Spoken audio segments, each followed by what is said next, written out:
Hey everybody, Tim here for today's episode of His Dark Materials, Season 2, Episode 1, City of Magpies. So, it's been a whole year. Looking back, I think I was really harsh on Season 1 of His Dark Materials, which I will totally admit I was. Because as Season 1 was airing, I was reading the books as well, like at the exact same time. So I was like, oh, that's not right. Oh, that's not right. So I was really harsh on Season 1. But looking back, I have fond memories of Season 1, which is weird to say because it's been like a year, but it feels like it was yesterday. And so I'm super excited for Season 2. And then going into it, this was a good episode. The first thing I'm going to say, I'm really kind of disappointed that the UK get it like a week ahead of us here in America. So like I'm like trying to dodge spoilers like the fucking Matrix where I'm like, no. But overall I made it through just fine, no spoilers. And here we are. I really liked the first episode. It was really great seeing Lyra and Will Perry finally meeting, which I commented in Season 1 that I did like that. One of my big hang-ups for TV shows that are, if you're going to make a TV show, a book series, do it when the book series is done.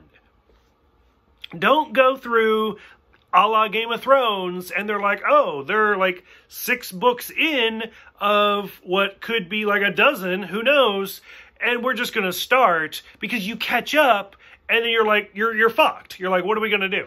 And so, like, I've said for the Inheritance cycle, the Aragon books, like, do those. Like, they're done. Go ahead, make a TV show. You're fine. His Dark Materials is a great example. The books are done. Go ahead, make a TV show. And that's what they did. And it makes it easier because you can kind of look back and fix some of those, like, odd things from the books. Not saying there's anything wrong with them, but you can kind of, like, fix things a little bit. For example, what Season 1 did, when you get to Book 2, a lot of the first meetings you have of Will is flashback of him, like, accidentally killing somebody and, like, all of his other, like, trials and tribulations and stuff like that to get him to the window. It's a lot of flashback. All of those flashbacks are told in Season 1. And it flows. It works perfect. So now, boom, Season 2 starts. We can just hit the ground running. We're good. We don't need any of that flashback material. It's perfect. It works so well, and I love it. I'm going to butcher this. I even listened to the audiobook, and I'm still going to butcher it.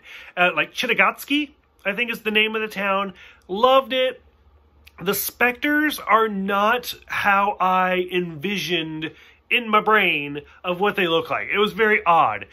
But the whole, like, episode did really, really good on piecing everything together. So, like, not a lot of storytelling. Seeing more of Lyra's mom, kind of getting some backstory there is some interesting stuff. But the main meat of the episode is Lyra and Will. That being said, between Season 1 and Season 2, I watched Hamilton on Disney+. That being said, I will never see Lee Scoresby the same way again. So, because it's Lin-Manuel. So, like, that's fantastic. Absolutely love him even more now. All of the witches, it's fantastic. Like, I'm loving Episode 1 of Season 2 so far. I think it's really, really good. It's really, really interesting. So, for those who've seen it, what did you guys think? I'm curious to discuss it in the comments, so please let me know. Thank you guys for watching. Thank you for subscribing, and I will see you guys next week for The Cave.